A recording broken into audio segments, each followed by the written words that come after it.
Okay, I'm going to go ahead and call the meeting to order. It is 4:02. This is the regular Solid Waste Advisory Commission meeting.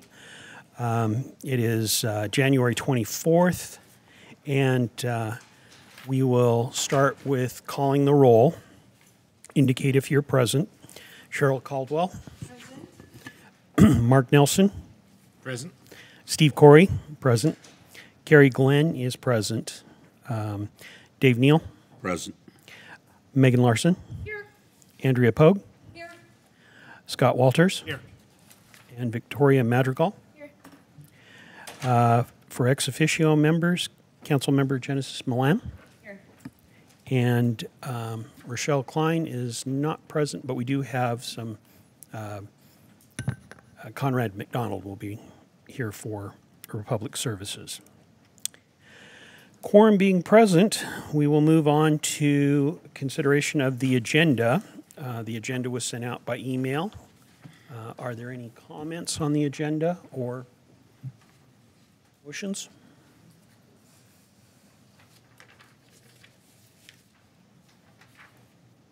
Mr. Chair, I would move to approve the agenda as presented. Second. It's been moved and seconded that the agenda be approved as written. Further comments? Sensing the commission is ready to vote on the issue, all those in favor of approving the agenda as written signify by saying aye. Aye. Any opposed, nay. Motion passes. Thank you. The next item on the agenda is approval of the minutes from the January 12th special meeting. I would have one minor change on that, Haley Falconer's, the spelling of her name is Haley Falconer.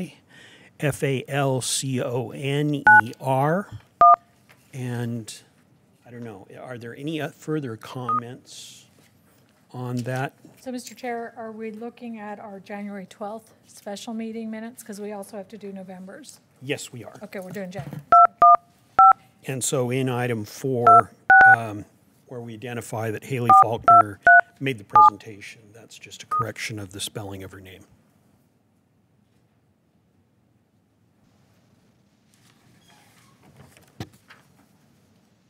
Mr. Chair, did she actually testify that they are slated to start in April 2018, or was it more in the spring?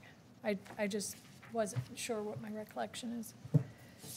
Their target is April 1st. Okay.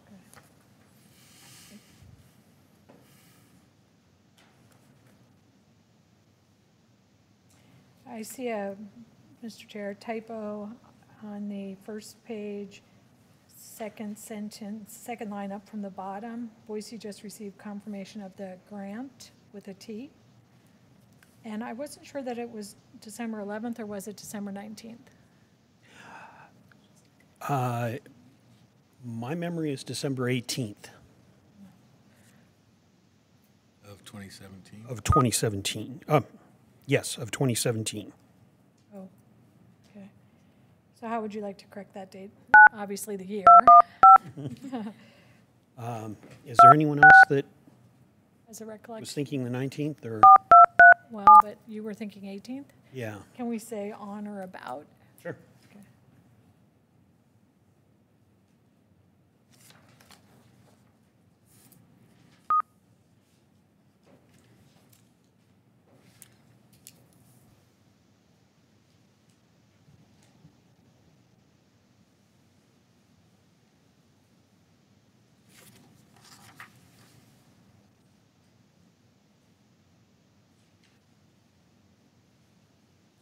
Additional comments?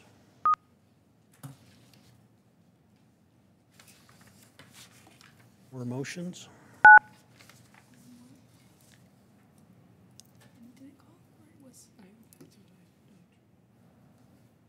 Mr. Chair, I would move to approve the minutes with the corrections discussed.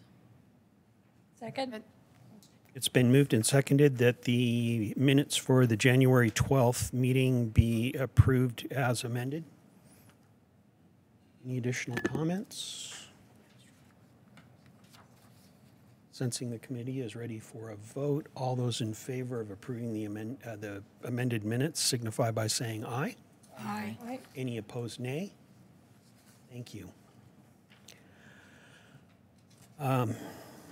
Next is consideration of the minutes for the November 15th meeting. Any comments from commissioners?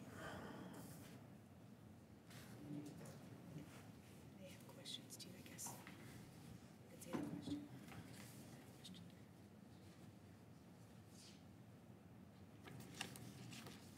Okay.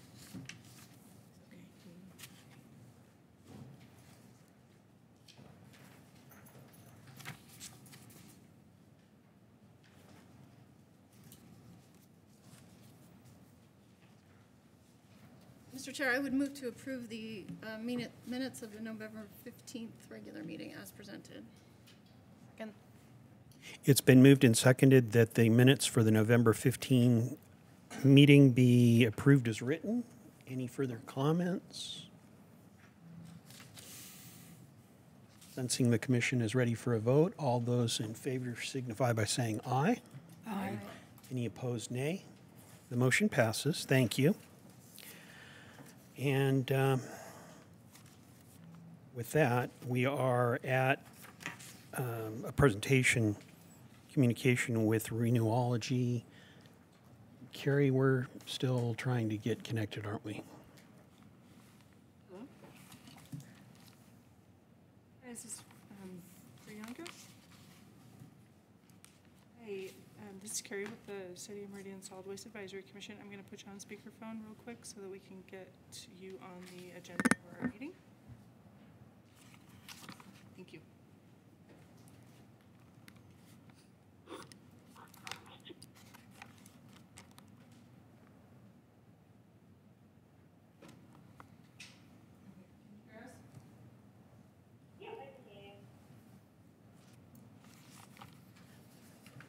Priyanka, this is Steve Corey, and I'm chairman of the Meridian Solid Waste Advisory Commission for the City of Meridian. And we very much appreciate you making yourself available to discuss your process and your program. Thank you for joining us. Whoever is talking right now is very, very faint, so maybe move the phone closer to whoever's talking.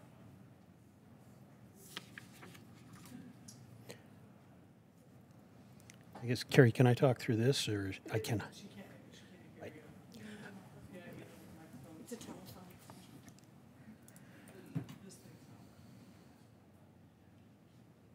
Priyanka, this is Steve Corey, and I'm chairman of the Solid Waste Advisory Commission for the City of Meridian. And I just wanted to thank you for making yourself available to discuss your process and your equipment. We are interested but have many questions about it. So, again, thank you for making yourself available. Sure, yeah, happy to answer any questions you guys have, and yeah, you sound a lot clearer now. I guess for our record, it's recorded on this end. Would you state your name and your company's name and your location? My name is Priyanka Kaya, and I'm the CEO and founder of Municipalities, and we're based in Salt Lake City, Utah. Thank you. I think first, would you like to go ahead and give us a description of the process and what it's capable of doing? Sure, yeah, I'd be happy to do that.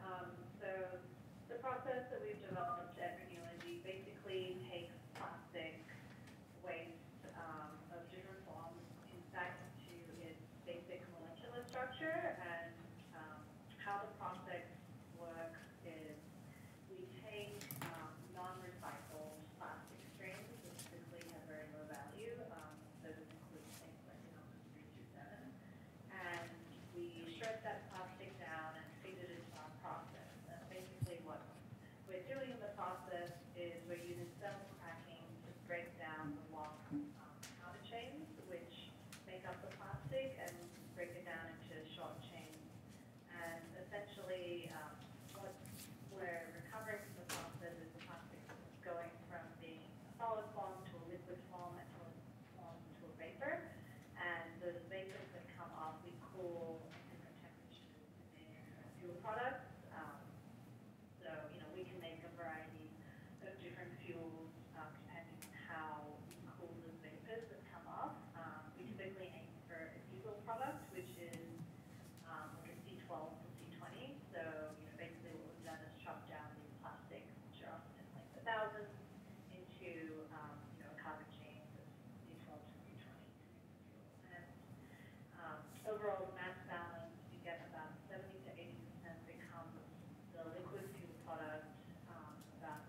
Mr. Chair, I have. Why don't you hustle over there? Yeah, okay. Mr. Chair, I think it's the microphone.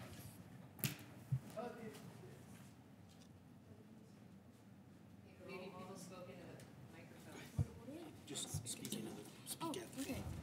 Hello, my name's Victoria. I just have a couple of questions for you. Have you used this before with other cities across the U.S.? Like the process of turning these.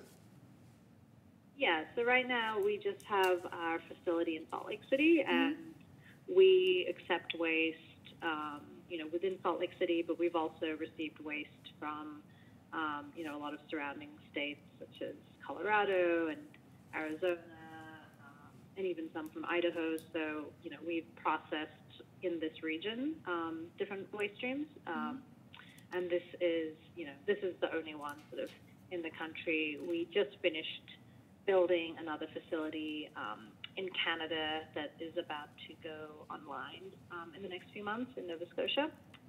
But yeah, it's basically those two facilities that we have. Okay. And then on your website, it says that you reverse the non-recycled plastic back into its basic molecular structure to create high-value products such as fuels. Can you create other products besides fuels? So it's various fuels. We make the natural gas portion. We have that char portion as well that we can make. That's sort of our main process. What we do R&D in terms of making other products in general, but that's not sort of applicable to this project. But as a company, sort of our focus is finding different value and products from waste streams, which basically essentially have no value. Okay, and then you said earlier that you use the vapor to and you heat it differently or cool it differently to create different types of fuels, but does that result in any toxic emissions towards the environment?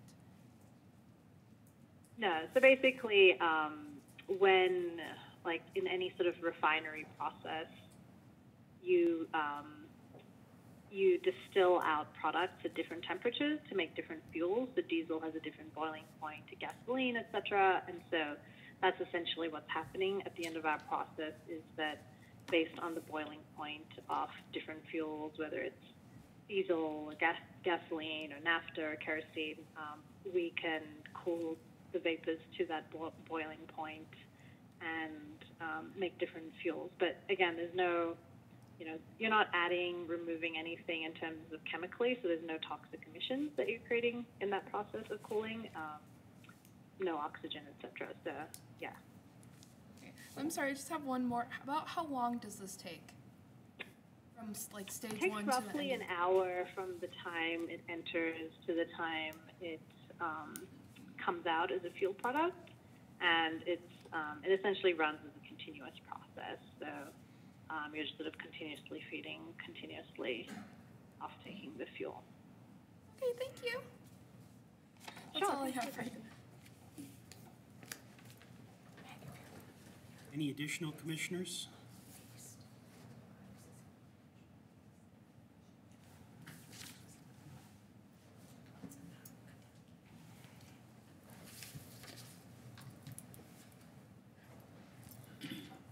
This is Dave Neal. I just had one question. You said that you process material from the Salt Lake area plus a few other areas. Do you actually have contracts with any municipalities or counties to process their plastic waste? No, I mean we've spoken to the different companies who contract the waste locally, and usually with these 3 through 7s, no one wants to enter a contract, or if they do, it's just sort of like a very fluff contract where it's not binding, because in this sort of like low value market, they like to make sure that there's other options in case suddenly, the materials have some high value in China or something. So, typically no one does a contract, but it's fine for us. I mean, usually we receive more material. People send us more material than we, can handle. So that's fine. So we haven't required contracts. I think in the case of Boise, they are going to send us some type of contract, which is fine. It's just that we don't require it. One other question, your facility that's constructed in Canada, is it a facility that you're going to operate, or is a province going to operate it, or a city, or who's going to operate the facility? It's a private waste company, and basically we have co-located at their site, and they are operating the equipment. Okay. Thank you. Sure.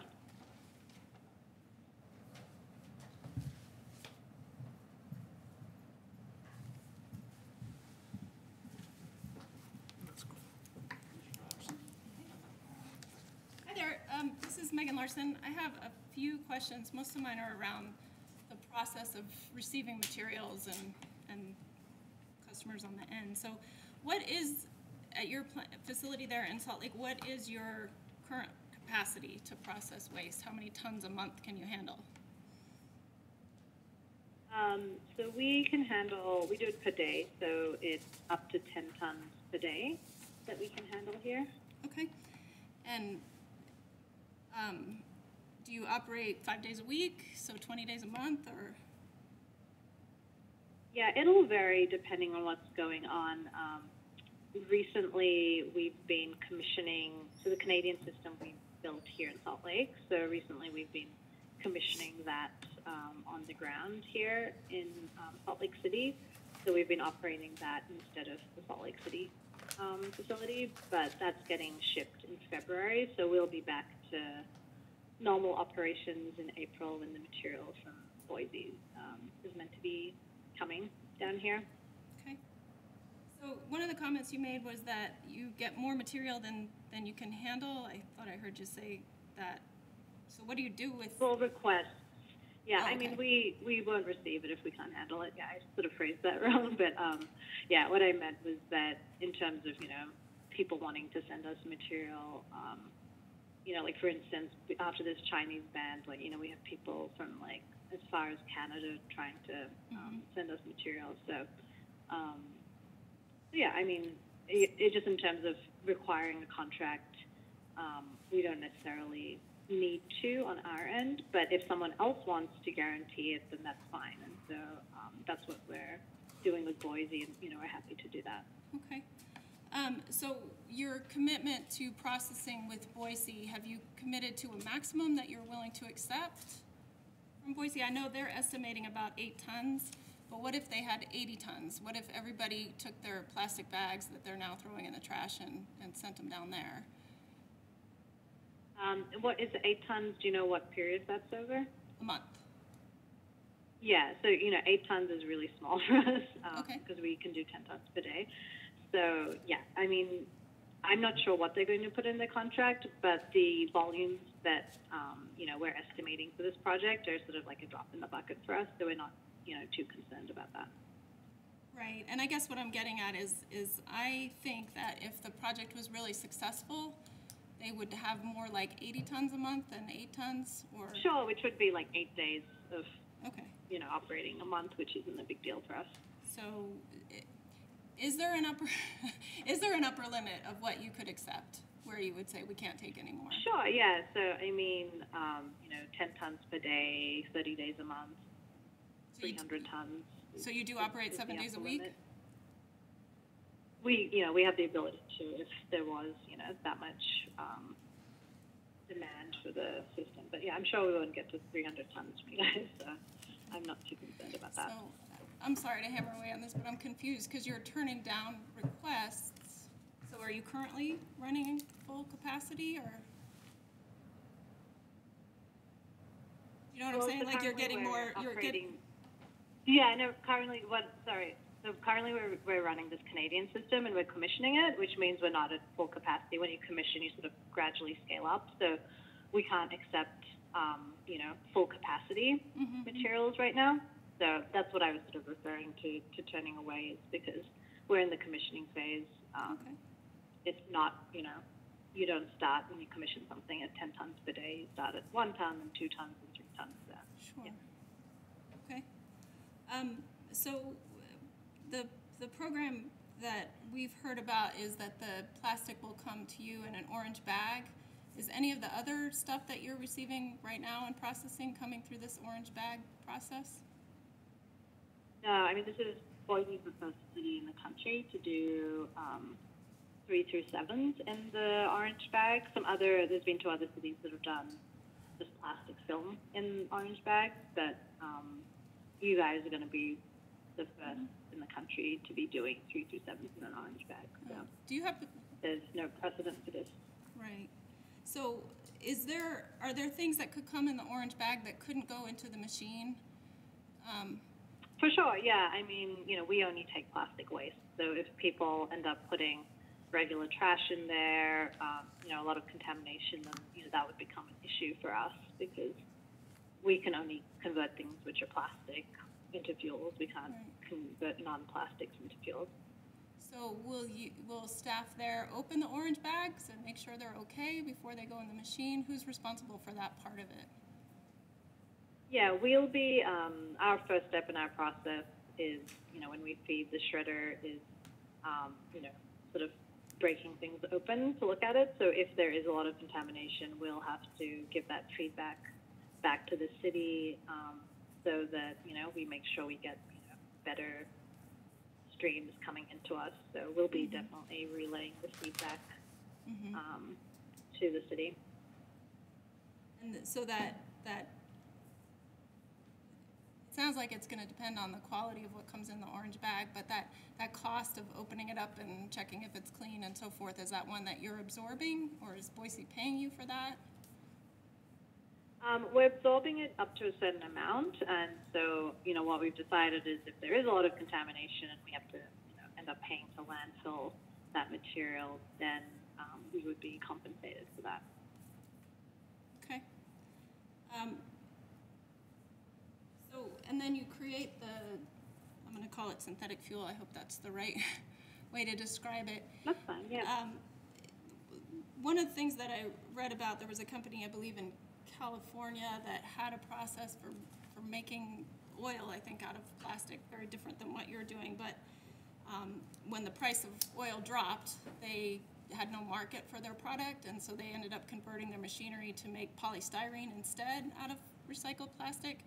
So I'm wondering, what's the market for the fuel that you're creating? Are you selling it all? Do you hand that off to somebody else?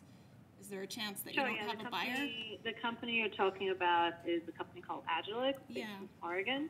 And what they had developed was a batch process for converting mixed plastic waste into it was more of similar to a crude oil, just like a very sort of heavy, waxy oil. And they had developed this, during a time when crude oil prices were over $100 per barrel, and the economics made sense in that environment. But they hadn't sort of done the, various distilled products which we do. And they were also doing a batch process, which is just very cumbersome. You're basically heating up a batch, waiting for it to cool down, emptying out the vessel, and then heating up a new one. So it ends up just being a very expensive process. So that's why they ended up having to pivot and focus on the polystyrene market. And so the difference with us is we developed a continuous process. It's a lot more efficient than the batch process, and also the ability to make fuels other than that sort of crude oil type of fuels, which opens up a lot of more end markets. And, our key end market is the off-road diesel market, which is, just has a lot of volume and buyers. So that's the key difference between us and Alex. Sorry, I missed that last part. The lot of volume and buyers is for the product that you're creating? Yeah, off-road diesel, yeah. Okay. So you don't see an issue with running out of customers? Right, yeah. They had a very diverse issue, yeah. And is that part of what you do as well, to sell the product at the end, or do you hand that off to somebody else? I mean, we hand it off to, we distill it and then we hand it off to someone else, but they basically, Adjourned had to be close to a refinery to refine the product, whereas we do our own in-house refining. Mm-hmm. And you mentioned that there's a couple of other municipalities that are doing the orange bags with just the plastic bags. I couldn't find any. Do you happen to know what they are? Or who they are? So Omaha in Nebraska is the other one that's still going, and before Omaha, they did a pilot in a county in California. Citrus I don't something. remember. Yeah. Citrus, yeah. Yeah, okay, I found those two. Okay, so great. Thank you. Yeah. And then Sure. possibly a silly question. What's the significance of the orange bag? Could you not process plastic if it just came in a plain old trash bag? Yeah, they just wanted it to look colorful. So when it arrived at the MRF, they just wanted to stand out because that's going to be the first thing the guys at the MRF are pulling off is, the bag. So they just want it to be something bright and looking different to everything else. And so they picked orange. Actually, when they did it in Citrus Heights, they did a purple bag, which is also kind of bright and stands out. But then they thought the orange is, maybe like a little brighter, but it's just, yeah. There's nothing special about like what the bag's made of or anything, as long as it's... No. It's just more that visual thing for the people at the MRF to be able to like clearly see it amongst all the other trash coming in. Okay. I think that's all I have. Thank you so much. I appreciate it. Oh yeah, thanks for the question.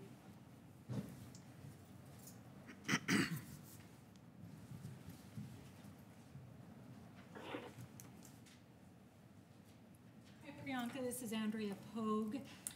We heard a little bit that the orange bags will have to be shipped in a special van to you, that they have to be kept dry for your process, and I didn't understand that description. So could you clarify what form of shipment will be involved in taking those orange bags from Boise through the MRF and down to your facility?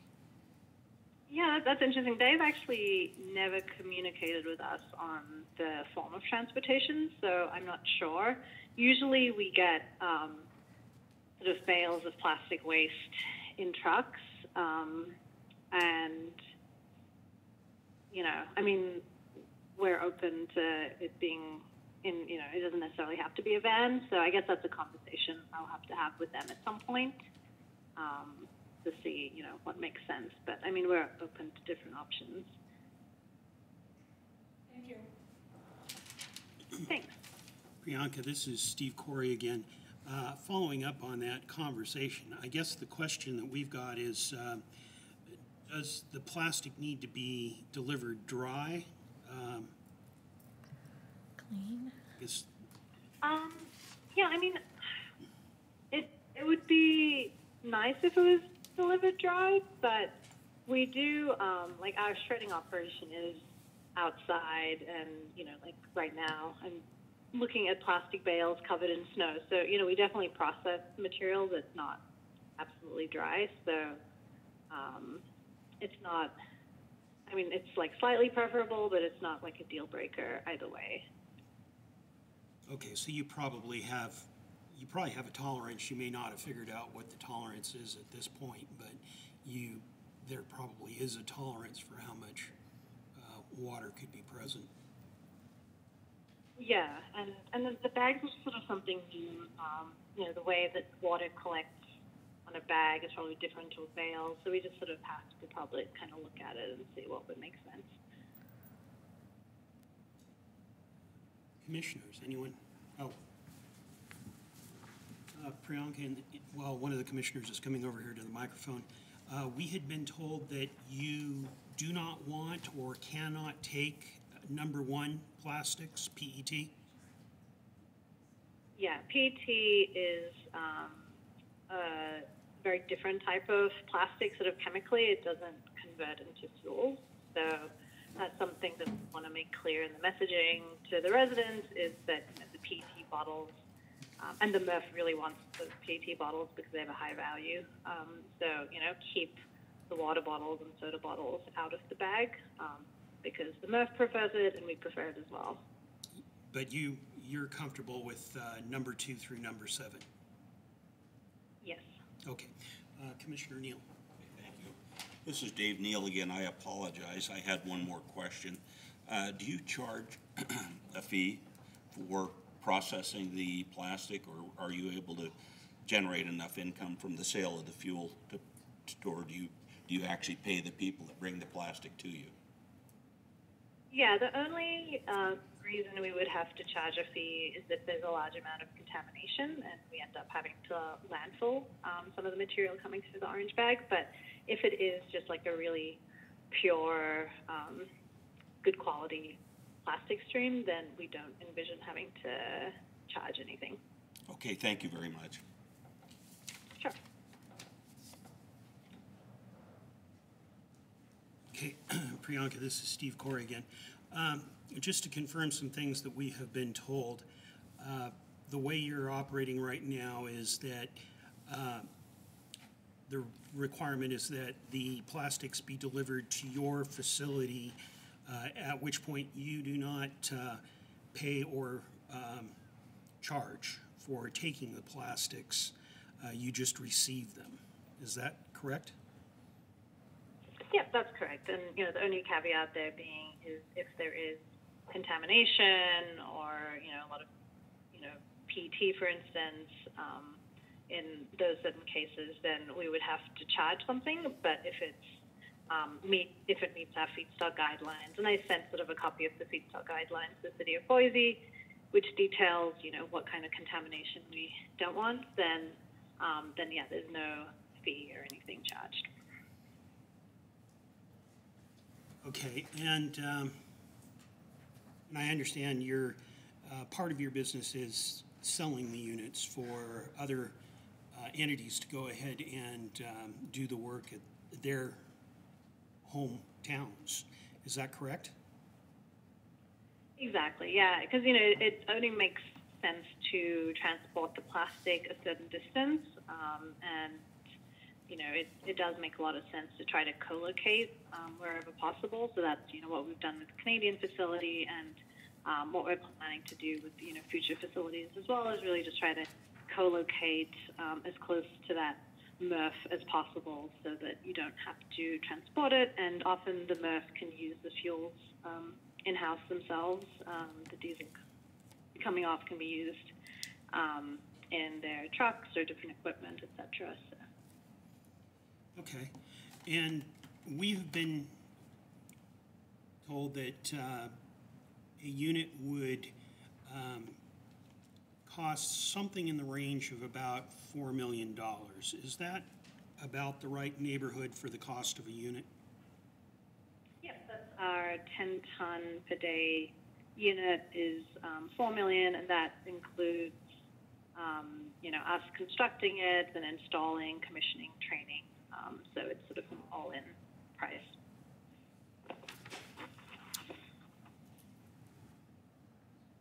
Okay. Commissioner Larson has a question. Just back on the contamination question, I'm sorry, I'm less familiar with the terminology about the plastics, but the water bottles, our MRF here does not want them, right? Because they get mixed in with the paper and so forth. And my thinking was that lightweight plastic water bottles could go in the orange bags and be processed at your end. Is that correct or not correct? With the number, they have the number 1 on them. Yeah, I had water bottles. Usually MRFs want the water bottles because they usually have a very high value. So, but I mean, I haven't spoken to the MRF directly, so I don't know, but I've never heard of a MRF not wanting water bottles because that PET usually has a pretty high price. So, but maybe they're different. I'm not sure. Well, I may be mistaken about that, and we can certainly clarify that on our end, but just for the sake of clarifying my question, if the lightweight water bottles with the number 1 on them came in the orange bag to you, would that be considered contamination, or would you process those through your machine?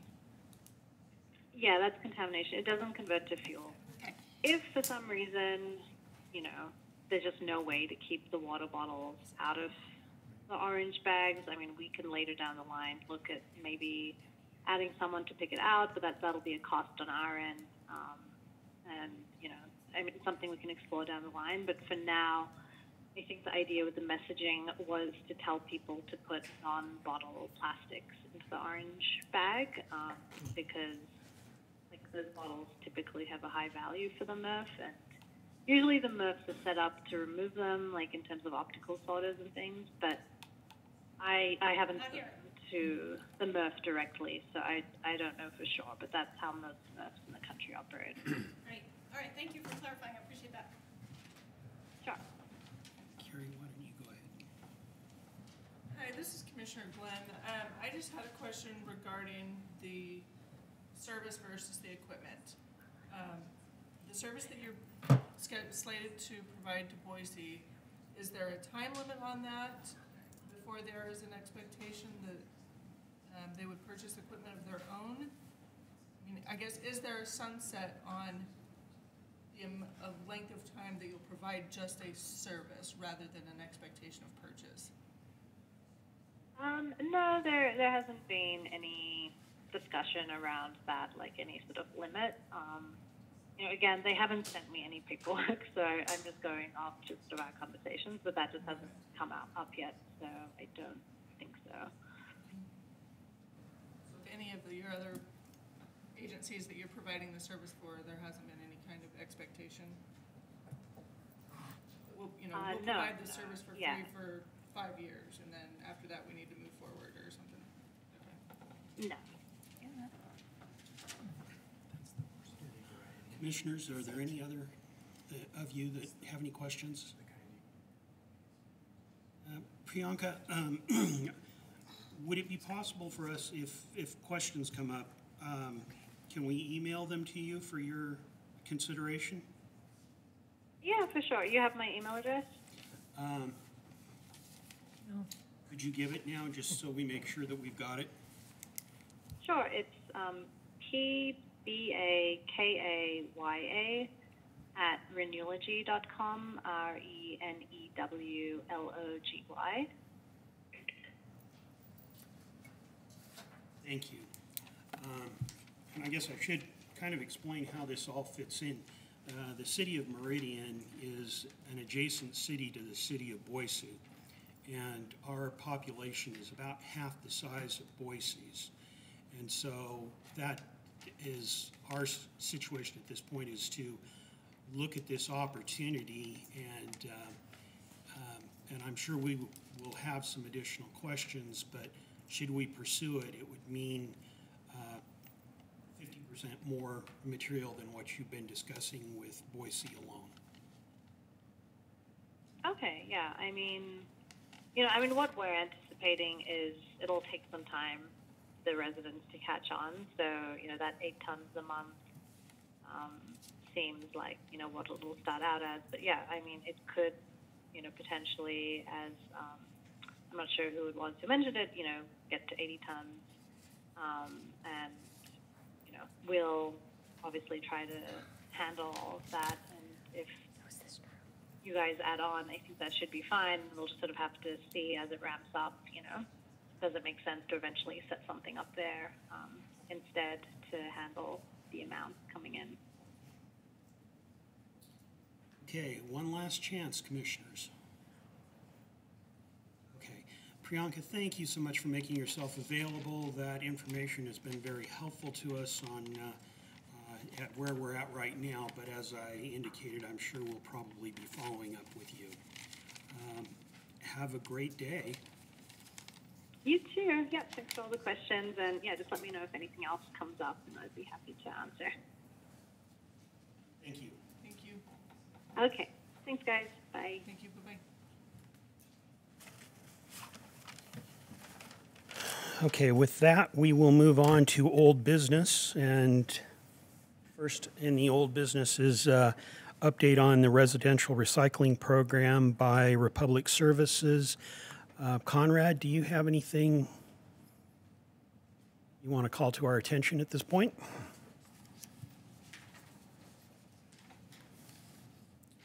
Mr. Chair, Commissioners, thank you.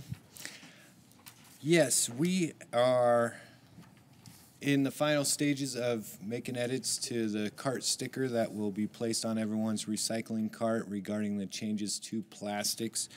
I believe Commissioner Pogue sent out final round of edits yesterday. I'm not sure if any came back, but once we have the approval, we'll be ready to print and put those on carts. Same with the billing inserts and the trifold brochure. They're all part of the same email package, and I'm not sure if we had final sign off on that or not, but once we do, we'll be ready to go with that. Tonight, actually, we will be making a live demonstration at the Meridian City Town Hall meeting. That's from 6:30 to 8, just right around the corner at Coal Valley Christian Schools. Yours truly will be there with many examples, and we'll go through them one by one and kind of help explain what we're talking about when we say only ones and twos, bottles and jugs. So hopefully that'll help explain it in a public setting. And then also we plan on attending State of the City address on February 7th, where we'll have a booth and display and be available for question and answer at that time as well. And then more to come, I'm sure, as spring rolls up here on us. But that's what we have planned so far. Commissioner Poe. Chair, okay, so I have a question. With regard to the outreach materials, they've been handed out to all the commissioners. Did I hear you say you're waiting for Meridian's final approval? Well, that would come down to Rochelle. I'm not sure who she's waiting on final approval from. Okay. Follow up with her to clarify that and let me Yes. know. And in the meantime, commissioners, if you see any changes that you would like to make, please send it out to the commission group email list. Just piggyback on one of the emails that you've received. Make sure that Conrad and Michelle are included so that they'll be able to track what suggestions you're making. For example, right now, Conrad, so let me ask this question. Are these outreach items for Meridian only? Mr. Chairman, Commissioner Pogue, it is my belief that it's everywhere outside of Boise. Outside, because I was going to say, it says no bags, and I thought, well, that would be confusing for anybody in Boise. Right, it would be excluding Boise, but all of our other service areas. So any other, observations or suggestions any of you would have to make, now is the time either today to tell Conrad or forward it in the emails. Mr. Chair, I'd like to add. So I like the sticker piece a lot because it doesn't use the numbers. I have heartburn over the numbers because of the water bottles are numbered 1, and the decision tree was very confusing. I like the sticker. If it's not an empty milk, juice, soda, or detergent bottles, don't put it in there. I mean, to me, it's a yes or a no. If you're not sure, don't put it in there. The risk is that we might lose a few high-value bottles, but I think it's a much bigger, with 430 tons a month of garbage coming into the recycling stream right now, I think we should be much more focused on reducing contamination, and the numbers are not helpful, right? Like the ketchup bottle, I'll go home and check my ketchup bottle at home, pretty sure it's a number 1. I could be wrong about that. And then it's a liquid, and it's a bottle, and so I throw it in there, but on this picture, it's in the no side. So I just make it really clean and simple. Empty soda, juice, milk, or detergent, otherwise put it in the trash. And if you really want to make a positive impact, reduce your use of those products. Mr. Chair, Commissioner Larson, I couldn't agree more. If we could make it as simple as possible, and even if we limit it to the top 4, and those are still big items and high quality items. So you would still reduce space at the landfill by recycling those, and you'd generate a a higher quality product, because that's what you're pulling out, the high quality products, and the idea is to keep the garbage with the garbage at the landfill, and make everything cleaner in the recycling stream. So I couldn't agree more. Conrad, so I don't see in the no, like the milk containers or the juice containers. So, for example, the city got a question today whether we would take those or not. Could they be padded in the no? Because some people think of them as cardboard, some people think of them as paper. I think the problem is that they're waxed, is that right? But they don't show up anywhere. So that's, to me, an item. Those type items could really get contaminated. Mr. Chair, Commissioner Pogue, yeah, that's a very good point. I didn't notice that. I guess I assumed that those items would have been under the nose because they have in the past, so I wasn't really looking for those. But you're right. And what's the word that the person that emailed, he used a word that I had to look up. It started with an A. No, Jason, do you Okay. remember? Aseptic? Thank you, I've never heard that term before. But we refer to them as cartons as opposed to jugs.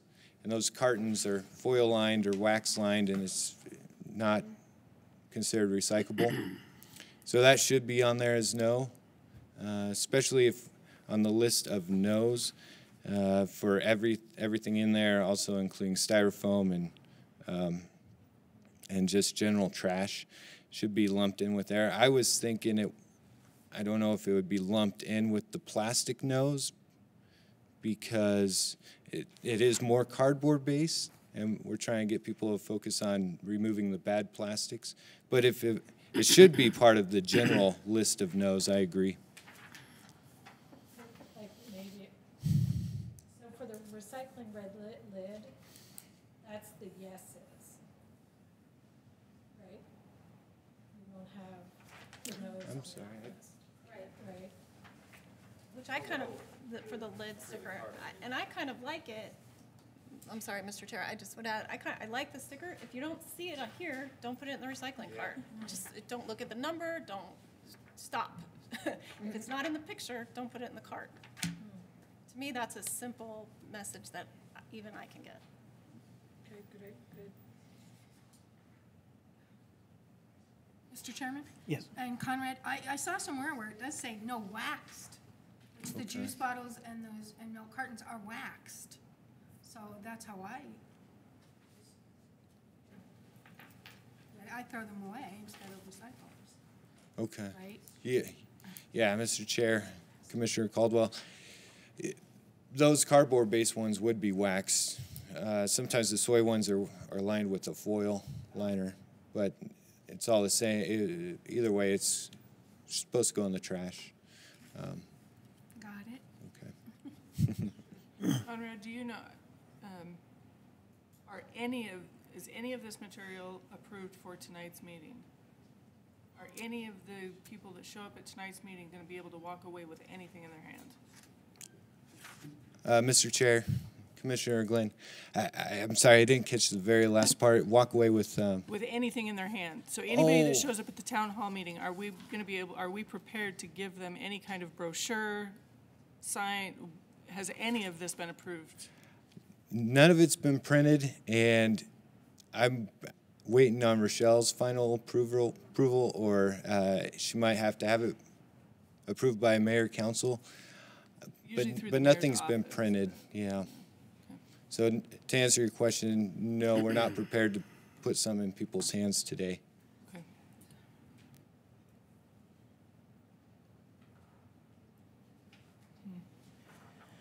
Commissioners, any other questions or comments for Conrad? Mr. Chairman, Yes, Councilman. Conrad, I don't know if it's feasible at some point, but you know how you guys send out the magnets with the dates, which is wonderful. It's on my refrigerator. Something similar like that would have the picture with what's recyclable and what's not to put inside. So I love the stickers on the recycling bin. The problem is it's or by the time it gets into there, like in our home, we have a paper grocery sack that we put all the recycling in. So my husband is not looking at what's in the bottom of that bag, paper bag, when he puts it out in the recycling. And the whole household is putting things in there. So if you have something that would be an indoor reminder, whatever format that is, I think that would be, if we really want to clean up the contamination, we've got to get something inside the homes where the recycling is taking place. Mr. Chair, Councilwoman Milan, that's a very good point, and I don't think that's been brought up. Generally, we've done the magnets strictly for the calendars, and that usually happens early fall to prepare for the next year. I don't know if we have a certain contract that only allows us to buy that many magnets at that certain time, but it's worth looking at, because I agree. The outside stickers are nice, but if you catch it earlier, that'd be even better, or catch that person twice, once on the refrigerator or in the laundry room and then out at the recycle cart. It can't hurt. And Mr. Chair, like I said, it doesn't have to necessarily be a magnet, because I know those are probably expensive. A sticker, Yeah. I don't know. Like I said, it could be any formats. I just thought about this, so something to, I think, just consider and try to figure out a way to get the information into the homes. There will be a billing insert going out to everybody, and we would encourage them to put it on their fridge or tape it up somewhere. At all of our events, we'll have the brochures for people to take with them. So there'll be that, and we'll see how the first few months go, and if we need to ramp it up and mail out more and say, hey, put this on your recycle bag, recycle bin in the laundry room, wherever you collect your recycling. That would be helpful.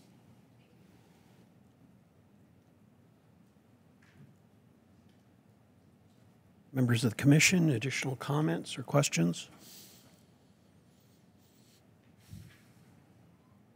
Thank you, Conrad. Thank you.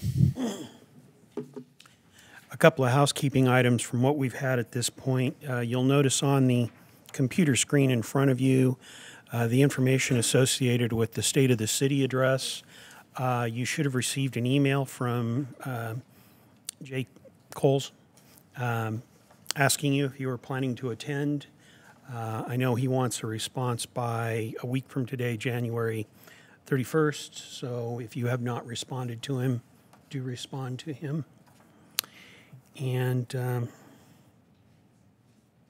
with that, we will move on to the next item, a discussion to prepare for the February 1st special meeting, the topic being Dow Packaging and Special Plastics.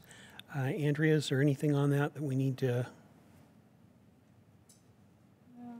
beyond what we've discussed so far? No, I just checking the email, and I'm going to forward to everyone. Apparently, there's an article coming out that our KCM one here was interviewed. But apparently, we're going to have to see what it says. I haven't read it yet, but it could be the reporter was trying to pit Meridian against Boise, and Casey was trying to clarify what the issue is with regard to the 3 through 7s, you know. So in any case, I'm going to forward this to the SWAC group email list and read it when you can.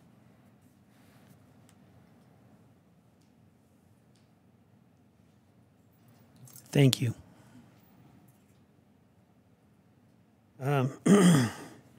Next item on the agenda is reminding the commissioners about the town hall meeting this evening at 6:30 over at Coal Valley High School. I've sent a note each way, so presumably you've collected the information you need if you're planning to attend. And so we'll get to item 4 here. Parks and Recreation application clarification for our CRFP fiscal year 18 activity. Mike Barton, could you go ahead and do you know what we had a question about? Yes, good afternoon, Commissioners. So in the fall, Parks and Rec submitted a community recycling fund application to match purchase of some recycled plastic slatted litter receptacles for our new park in South Meridian, and Steve took it to council and got that request approved, and we are very appreciative of that. During the presentation, we talked about timing of purchase and installation of the litter receptacles. I don't think we ever talked about timing of the park opening.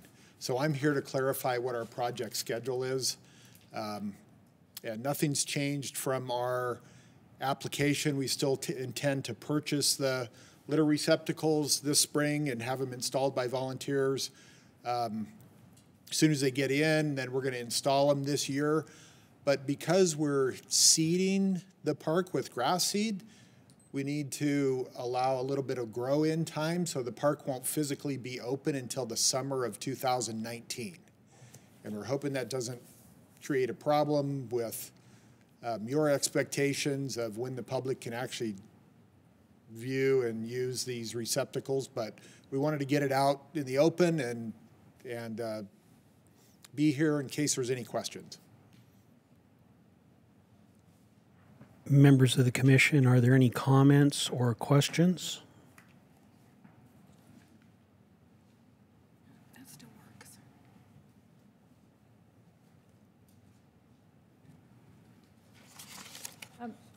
Mr. Chair, thank you, Mike, for that clarification. I'd like to make a motion that this information is duly noted, but doesn't change the funding authority that has been received from City Council for this project. It's been moved and seconded that we acknowledge receiving the information about the kickoff date for opening the park, and that that does not change our view of the project. Are there additional comments by any of the commissioners or questions? Sensing the commission is ready for a vote, all those in favor of accepting the information that the start date will be in 2019 signify by saying aye. Aye. Any opposed, nay? Motion passes. Thank you. Thank you. That works very good for us. The next item on the agenda is the Trash for Treasure program. And Brett, if you would go ahead and come up here.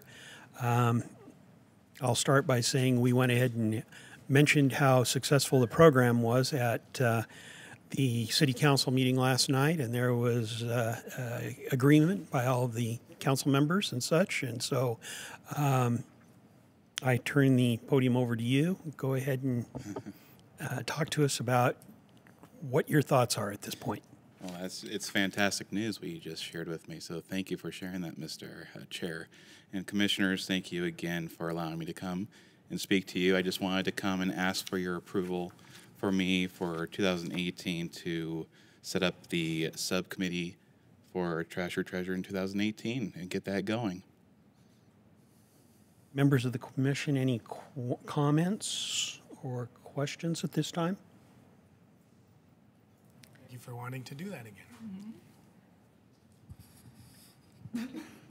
Brett, can you give the commission and any interested folks in the audience an idea of how much work you think may be required of the committee before you could come back and bring a recommendation to SWAC and then to City Council? Yes, if this is approved, then I was going to ask for the former subcommittee members to think about re-enlisting because their efforts were very, very valuable, as well as if the possibility for new blood would be absolutely fantastic. And with that, yes, the amount of work will be significantly less than what was during the 2017, since the past subcommittee really laid down the foundation of what to expect and what to do. So there is not too much expected to be needed in order to get 2018 going. Mr. Chair, Brett, when are you thinking you would schedule your first committee meeting? I'm itching to go now, so just anytime possible, that'd be great. So from last year's committee, I believe we had Councilwoman Milam, Commissioner Walters, Steve, are you on it? You know, I was never officially on the committee, but I attended essentially every meeting just because I wanted to be absolutely aware of what was going on. I was on it, and Rochelle. And Steve Sedlak. And then the neighborhoods came on board as they were identified. Correct, as well as we kept MGM in the loop because he was our contact for the three, I believe, 2 out of the 3 maybe. So I think the commission is in favor of this proceeding, is that correct? And I think we've so indicated to city council, so I don't think we need a motion. Is anyone from the last year's committee interested? Mr. Chair, I'm happy to help again as much as I can, whatever my schedule will allow. But yes, absolutely. Also, last night at our meeting, Councilman Cavanagh, he didn't say for the committee, but he said he would be interested in helping with the project. So we can maybe utilize his efforts as well. That's fantastic to hear. Thank you. I'm in. Thank you very much. Mr. Walters is in, I'm in. Thank you. Thank you. Anyone else? I wasn't helping out last year, but I can try, give it a shot. Okay. Appreciate it. Brett, I think I'm going to just throw out an invite to Jason Korn here, who is now a regular attender of our SWAC meetings. I don't know if you're prepared to speak up, whether you can join the committee effort or not. So I'd like to hear from you. Oh, thanks, Tia. I'm certainly interested. Send an invite over. I'll see what I can do. I'm interested in serving. Thank you very much. We'll be in contact. Mr. Chair, Conrad, will it be Rochelle participating or yourself, or do you know? It could be a combination of both of us. Okay. I like that. So Brett, you and I can coordinate the group email list, and you could look at your calendar and get a first meeting scheduled. Fantastic. Thank you. Good. Thank you. Thank you for taking this up, and it's very much appreciated. No, I appreciate it. Thank you very much, everyone. Thanks, Brett. Next item on the agenda is Recycle a Bicycle Program, selection of a working committee. Cheryl Caldwell? Yes. I'm surprised. I would like, if Rochelle was here, because I don't know how many bicycles we have and what we have to work with this year. Do you know, Conrad, or? Sure, thank you. Is there a large? I don't know it down to the tire but level, but is there a big surplus of bikes as usual? Well, to date, I know that 400 have been restored and given out. Oh. And one of our volunteers was in on Monday. Our second major volunteer, he comes in on Thursday, tomorrow. So Dan was the first one to come in this week, and he says that he usually goes back to the scale house to check that bin first, because that fills up. It's where all the traffic is, and it's easiest for people to put in. And he says that one's getting down to maybe 3 or 4 bikes, which is what I would expect this time of year. And then in the spring, April, May, and all through summer, we start seeing that fill up again. Maybe not to where we were last year, but how about in the far back? So the far back, the bins. the far back is kind of reserved. Special ones that we pull out and we definitely want worked on, and then also the unrepairable salvage ones. Right. So we have 2 bins back there, and that's kind of how it is. And if there's a major event coming up, say a veterans bike parade or something, then we designate one of those bikes and we fill it up with all the refurbished ones for that demographic. And if it was a kids rodeo, then we'd fill up one with kids bikes. But there's usually 2 out there away from the public, one for the restored bikes, and then another one for salvage bikes. But the main drop-off is out by the entrance gate. Yeah, and the last time I was there were no bikes. Yeah, it sounded like Dan observed the same thing. So do we have an inventory, do you think, at all, or? Probably a handful at this time. Ah. We still have some that that we let John work on because he's a little more meticulous, and we give him the special projects. But it really sounds like it's down to probably under 10 right now. I would expect that to pick up in the spring as the weather gets nicer.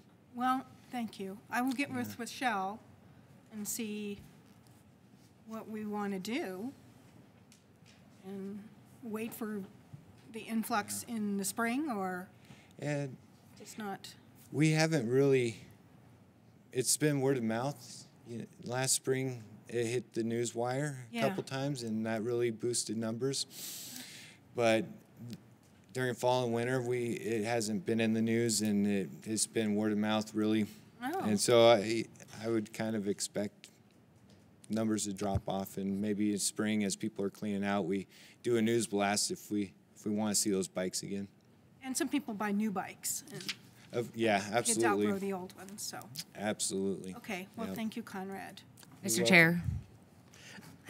Conrad, also we discussed this in our meeting last night after this presentation by Steve, and the city is another project that the whole council really appreciates and loves and would be happy to help. So if you guys were to determine an event that you wanted to do, we will do whatever we can to help get the word out and try to get some bikes donated specifically for the event. That's a good idea. So it's kind of like chicken and egg thing. You don't want to wait to have too many bikes and then plan an event, and then you don't have enough time to plan it well. So at some point, you may just want to plan something, and then let's do everything we can to get the bikes and make it work. But obviously, like you said, as spring comes and people are starting to think about riding bikes, and they're like, oh, it's flat, it's old, I'll just get a new one. But we want to get the word out before that happens, before they sell it for $10, and maybe they just donate it instead. Goodwill or something too. So. Okay. Thank you. We'll do that. That's why I'll get with Rochelle, and we'll. Mr. Chair, if we were aiming for the Unplug and Be Outside events, again, that's the last week in April, I believe.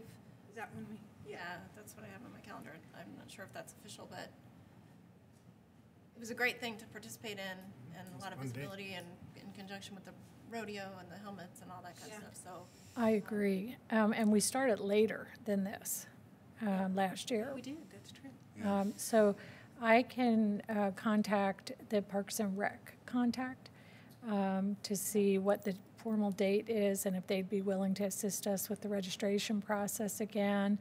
I do think there was a $1,000 donation made last year to be put towards this, and maybe Carrie, could you? I'm unaware of that. Oh.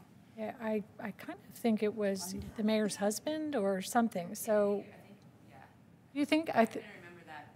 Mm-hmm. So the committee could maybe follow up on that. So Cheryl, I'll be in touch with you, and okay, thank you. And we'll start working on it. Who else was on that committee? Do we remember? You and I and Rochelle, Megan, and Scott and Mark both helped. Or labor. Hauled them down to the. They had trucks and took them to the venue for us. You recall who was giving out the helmets? St. Luke's. I think they should be invited back again because that really worked in coordination. Right. Well, we want to coordinate then with the Parks and Rec to do the same time that we did before. Right. Okay. My other concern is the repair of them. And then the company we used last time, was expensive. So we'd have to research another way to do the repairs, blow up the tires, get the tire tubes, things like that. So I recall, Mr. Chair, Cheryl, I recall that Meridian Cycle expressed an interest in helping out. I don't know if the timing would work for them because that might be their busy season, but they, yeah. I know Rochelle mentioned that their techs had said they would volunteer some hours to help with. Well, that'd be good. And if we could coordinate to be, for their lack of inconvenience, just get them one day, pick out the best, and do that, something like that. So, okay, thank you. Get on this. Hopefully, Great. we can do it. Thank you. Well, thank you. Thanks, Conrad. Thank you. Thank you. Mr. Yes. Chair, I don't know if you want to, due to the late hour, continue your update to the February 1st special meeting, or do we need to hear from you to prepare for that? But we definitely need to get to the selection of officers. This is our first regular meeting this year, and that is required by the ordinance. Let's continue my item for the next meeting. So we will then move ahead to, we are in new business. We will go to item B, selection of officers.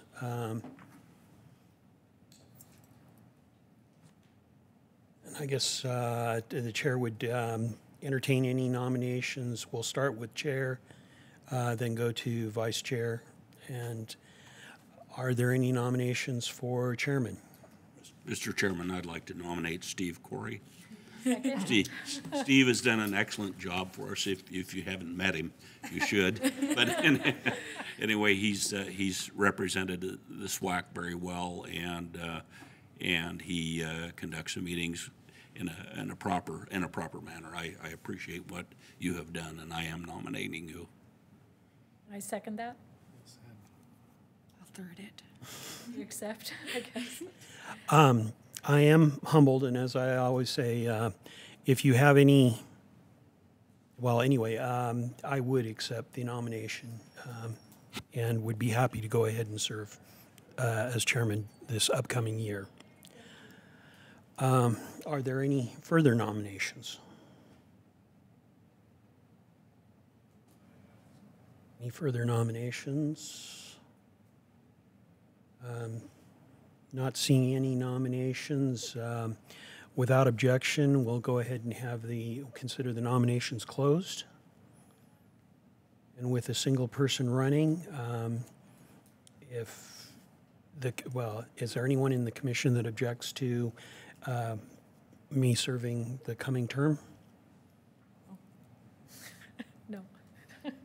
Ask it, all those in favor, say Aye. Okay, all those in favor signify by saying aye. Aye. Any opposed, nay. Thank you very much. Again, my door is always open. If there's any subject we should be covering, please ask. And if we start asking for more time than you think is appropriate as a volunteer, please let me know early on that, and we will do what we can to right-size this activity. Next is selection of the vice chair. Are there any nominations for vice chair? I'd like to nominate our current vice chair, Scott Walters. I would second that. It's been moved and seconded that Scott Walters be continue on as vice chair. Scott, do you accept the nomination? I accept. Are there further nominations? Any other nominations? And my apologies, this is Robert's Rules of Order. I ask a third time if there is nominations. Sensing that there are no other nominations coming, then we will consider nominations closed. As we have only a single candidate,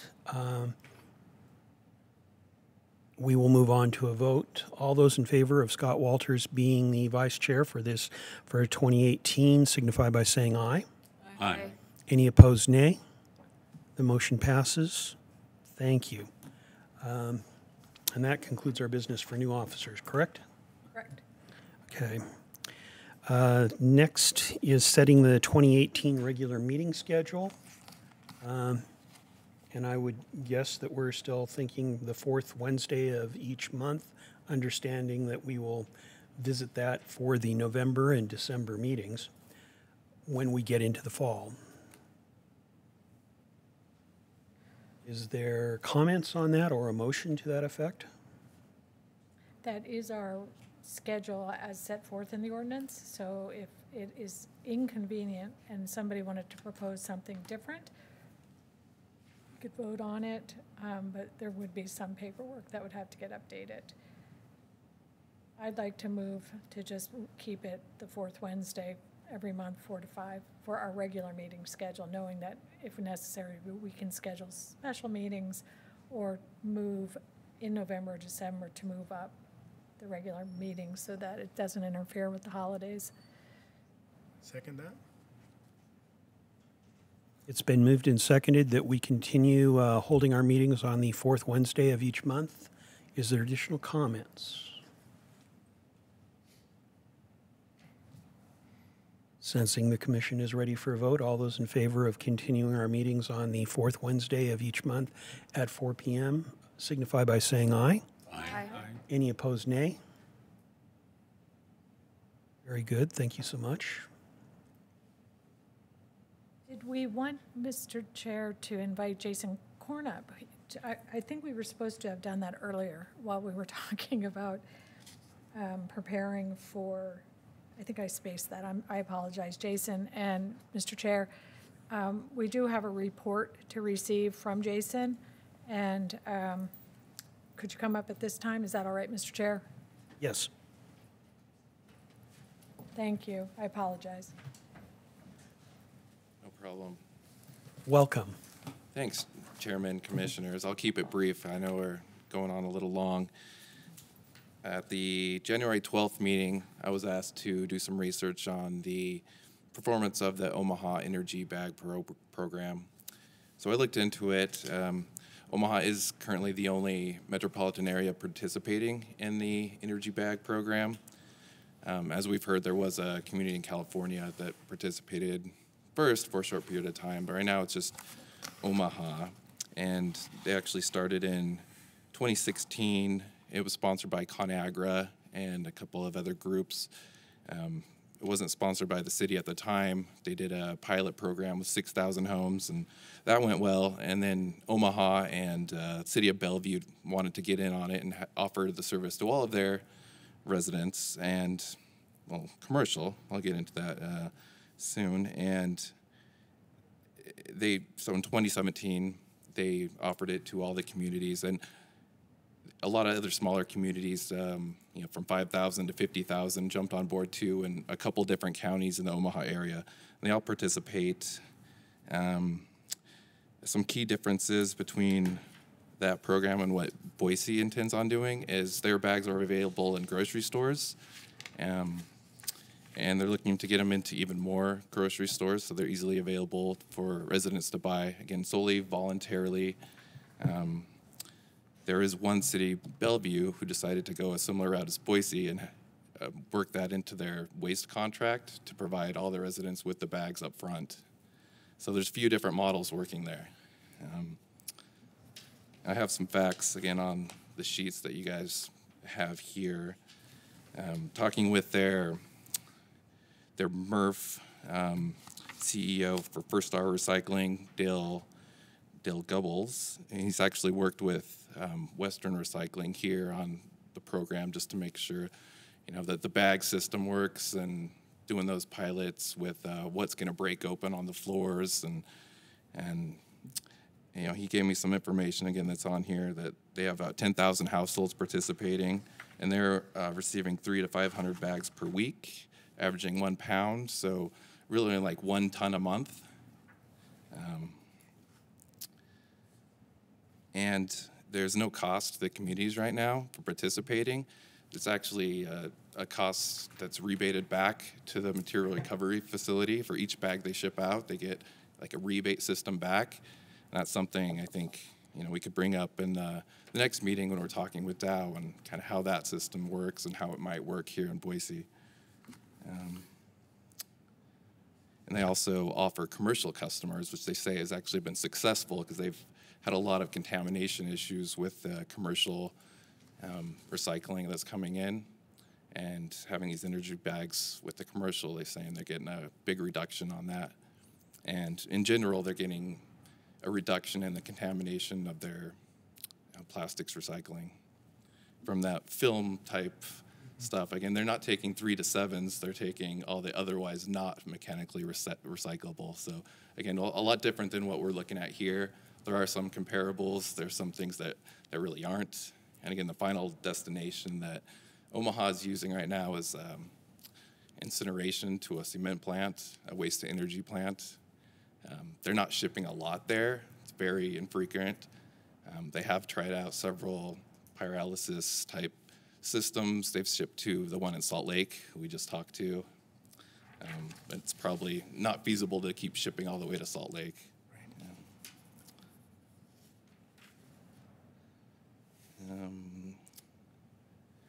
Yeah, I think, again, we have information there on that sheet. If you have any questions about some of the things I learned, stand to take those. Mr. Chair, thank you, Jason. The MRF is rebated sorting and transportation costs after they ship the bags. Who pays the rebate? Is that the city or the cement plant or? So that comes through the Hefty Energy Bag Program. So when they purchase the bags, when the residents purchase the bags, they're paying that cost, $637, and then Dow is paying that money back to the MRF as they ship each bag out. So it's a full cost of the bag? I don't know how much they're getting back, but enough to cover the cost of shipping those to their destination, so that communities aren't having to raise any rates or incur any of those costs right now. Mr. Chairman, Jason, it says they're picked up by a curbside cart. Is that a special truck or the regular trash truck, or? It goes in the regular recycling truck, and then it's sorted out at the facility. So they have a special, are they going to throw it in with the rest of the stuff, or? So they pull those orange bags out as they dump the rest of the recycling, Okay. and then they pile those separately until Okay, they I have see. enough to go somewhere. Okay, I see. That's why they're orange? Okay. That's why they're orange. Can't miss them. Again, Omaha's has a much smaller volume, so they're able to store those for long periods of time without having to do anything with them. So. Okay.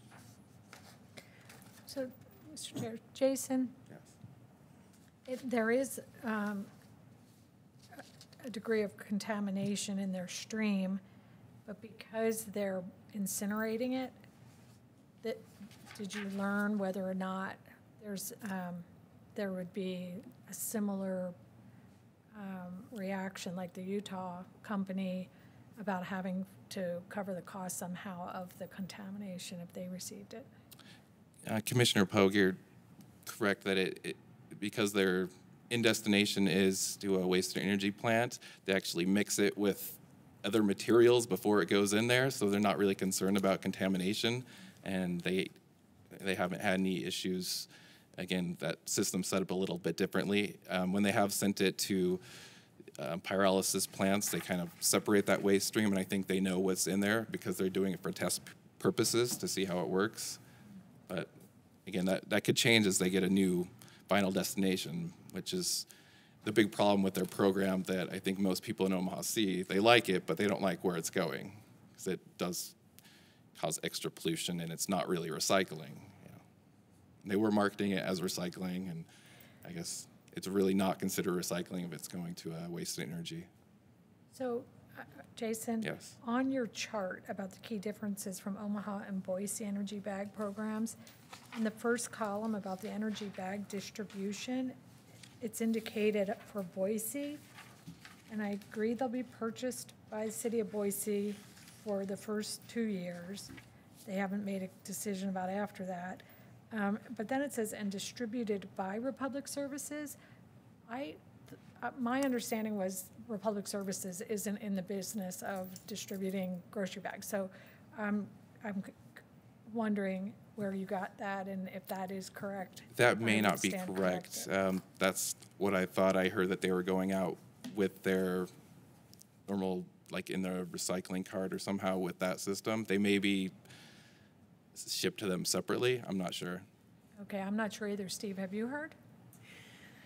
You know, I would like to defer to Republic to speak to that directly, and we don't have a representative from Republic at this moment, so maybe at the February Meeting. will meeting ask. they Yeah. can Yeah. address it. Okay.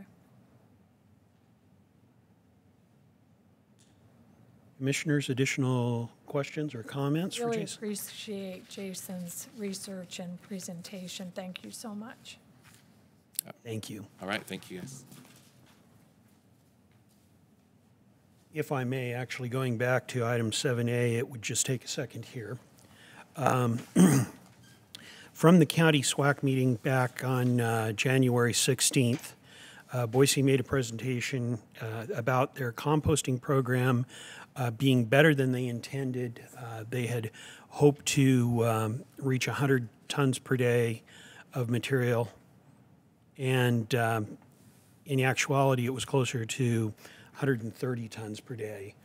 The effect of that was they needed all of the space that they had cleared for the composting operation to process the compost, as we observed when we were out there at the field trip.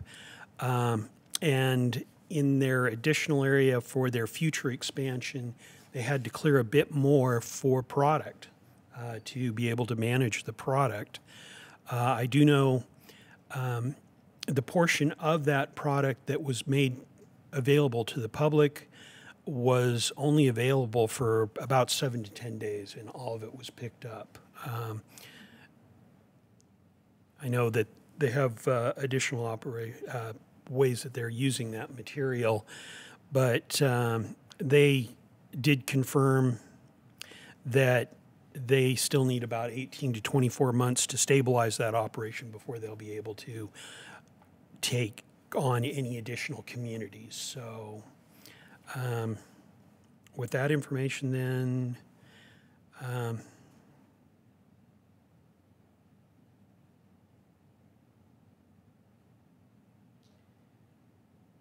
as far as the situation on plastics, both Western and Republic presented their discussions and basically said that at that point there was no changes to the plastics market and the mixed paper market, as has been previously discussed. And the meeting was closed by the county commissioners. All 3 county commissioners were present, and they took the time to make it clear that they hope that in the future that the communities would be able to have a common message when the education materials came out. And I think that was understood by all attending people, and I'll leave it at that. Last night, I did give the report to the City Council, and I do want to again say that the report was received well.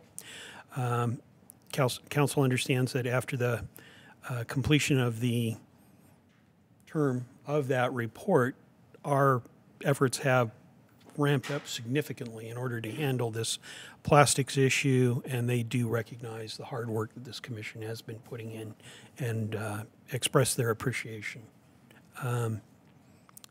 I want to point out that prior to the report, during an earlier session, there is a public forum, and Eileen Duddenacke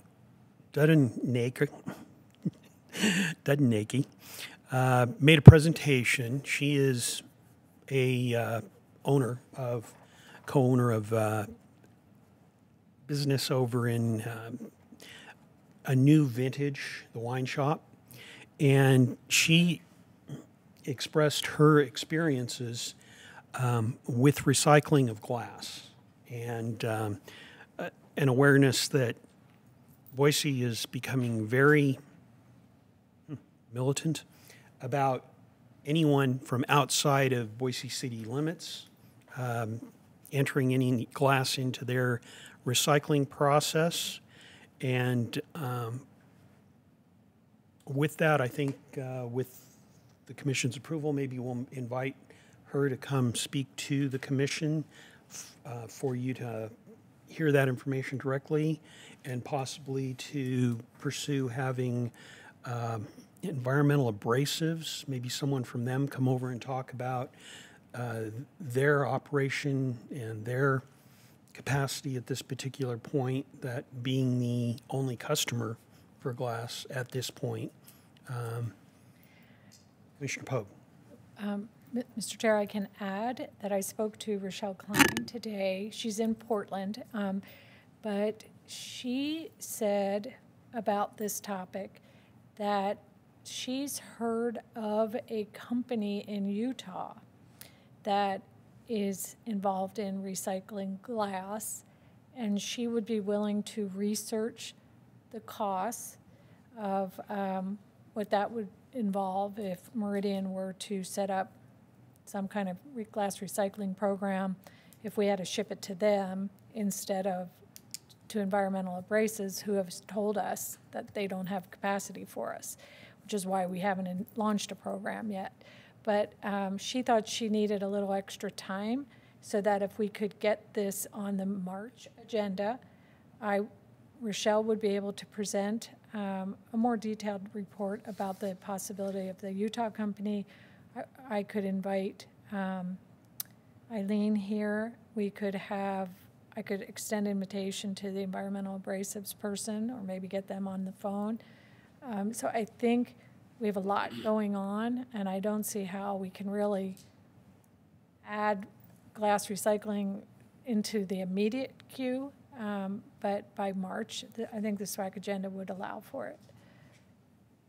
Mr. Chair, I'd like to add a little bit also. So one of the things that Mayor Tammy had mentioned was starting a committee to research and to try to find a way that we can recycle glass. Eileen mentioned that I think in a month's time she throws away was it a week or a month? 40 cases, and it was every week or every month at least, and that's just her little tiny wine shop. And with the growing amount of restaurants and places that do serve wine by the glass, and not even to mention residential, the commercial alone is tremendous amount of glass we're talking about. So we felt that worthy enough cause to look at, not just filling up our landfill, even though we know that it does disintegrate over time. It seems like it does take a long time. So anyway, if there's anything that we could do with that. Anyway, so she recommended forming a committee, and Eileen volunteered to either head up or be very involved in that committee. So Mr. Chair, my thought is to invite her to the SWAC meeting, at which time we could hear from her, hear from Rochelle, as I said, about environmental abrasives, and at that time the commission could take up, based on what they hear, the establishment of a subcommittee on which maybe Eileen would chair, or maybe somebody else would want to, but it would begin at that point. Absolutely, yes. I just wanted to add to give a little bit of background so that when they come to that meeting in March, they've already kind of a little bit of an idea of where this might go, or unless we have a solution by then, maybe. Right. You never know. You never know. And Mr. Chair, I'd like to add a little color to that, because that was a discussion point at the Household Hazardous Waste quarterly meeting, where the cities kind of shared that there was a lot of issues related to glass pickup intended for residential being used by commercial companies way beyond its capacity, and noise levels being very high with glass, and young kids love to throw glass and break it, and a lot of so they had security issues, they had trash issues, noise issues, and that's where some of the concerns were on, the statement about kind of being militant about accepting glass, is they weren't really intended to that purpose, and we don't really have a market to do much more than stockpile it. And so, yeah, it's a huge issue, but a lot of those pushing back on accepting glass were related to some of these locations are fighting a lot of security and trash and noise complaints and related to that glass. So it's more than just the finding a market. They're dealing with those sorts of complaints. Right. And Rochelle passed along to me that Boise's program for commercial is like $90 a month for pickup twice a month. And that is taking the glass to environmental abrasives, just local.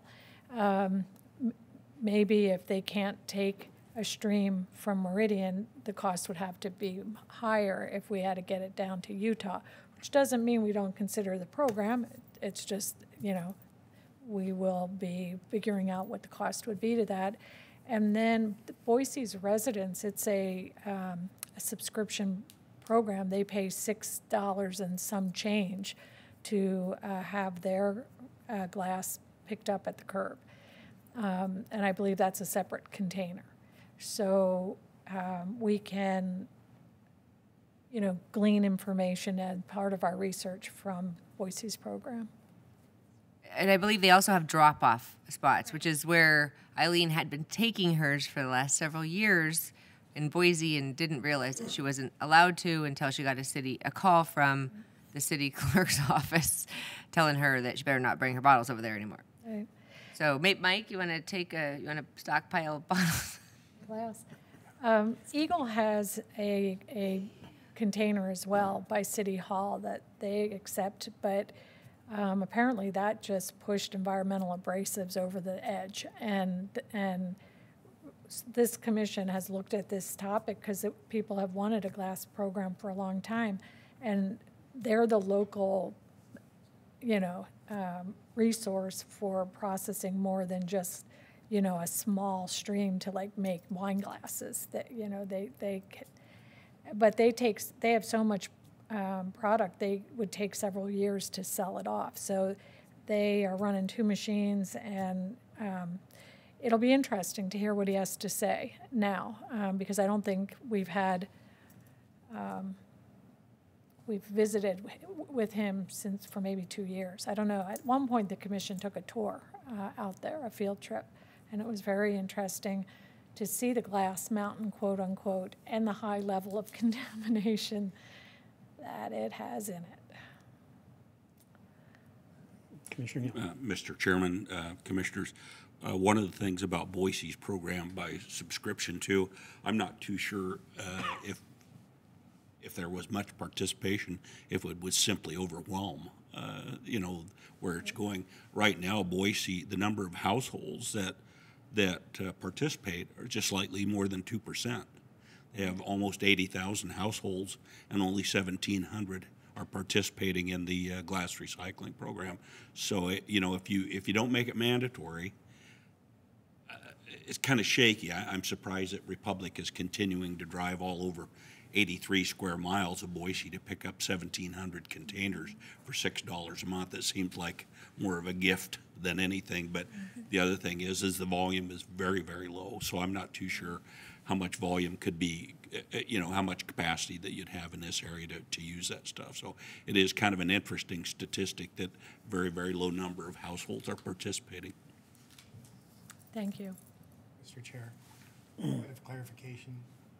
Eileen's last name is pronounced Dudenak. Dudenak. Thank you. And I do have her business card, which I can give you with the email address and the phone number and such. But Fantastic. And with that, that's the extent of my report. Commissioner Pogue. Did you mention about the state of the city? As commissioners, you are each entitled to tickets to Bite of the Town or whatever it's called afterwards, which is a lot of fun. So if you can make it, make sure you contact, I think you got an email from the clerk's office. Did the clerk say to go pick up your tickets? Received one yet? Oh. Yeah, I just said I could, but I didn't hear anything back because what to do. Okay, so I will find out the logistics for you, and I'll send out an email tomorrow about that. If whoever goes, I would like to know so that I could bring our name tags so that as you attend, you are recognized as an attending commissioner. Yeah, it's February 7th. it begins, I think, at 4/29 this year. 4/29 this year, and it's a great event. If you haven't been, the State of the City is free; it's open to the public. But afterwards, there's a taste of Meridian, and there are many Meridian restaurants, and you go around and get a little bit of food from each of them, and it's awesome. It's really a wonderful time to network and enjoy great food as well. The mayor always does just an amazing State of the City presentation. The commissioners are acknowledged, and you all have worked so hard. You deserve that. So I hope if we get a good turnout, we could all sit together, which would be fun. And again, Jake Holes went ahead and sent us an email back on January 9th, if you want to look back through your deal. But he was wanting a response on whether you were attending or not by January 31st. So For what? This is if commissioners are attending the State of the City address, and that if they could contact Jay. So do you guys want to do that directly? That just see, Already did. okay. And I have. Did you get instructions from him? Probably not till after the 31st. Oh, it's not after the 31st. I know they're handing them out. They're handing out the tickets now. The mayor's office has them. So I'll try and figure out logistics for you guys and let you know. Can I have a show of hands? Are we thinking we... Mr. Chair. Dave, guilt. Andrea.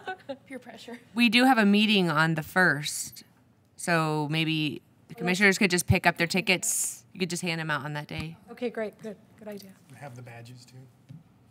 Yes. Oh, very good idea. And that February 1st meeting is 9 to 10:30 here. Thank you for the reminder.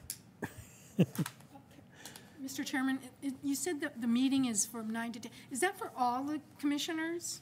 Or do you have a special subcommittee, or? No, that's for everyone. It's a special meeting, so hopefully you can make it. Yes. It's to talk to the Dow Company gentleman, John Piper, I think his name is, about whether or not there's going to be another grant opportunity that we could get involved with, and just whatever questions you have about that Orange Bag program. It would be our time to talk to him. Okay, I will be there. Just another reminder, I guess, if you can stay for the town hall, we're almost keeping you like hostage till then, but stop over. It's at the Cole Valley High School. And with that, commissioners, is there any, as I believe we've completed all the business that is on the agenda. So with no objection, then I shall call the meeting adjourned. It is 5:46, and thank you once again for your extra time. 1 hour a month, Mark. I have to try and mute. Said there would be food and beer provided. That's at the State of the City. I don't think I can make this meeting.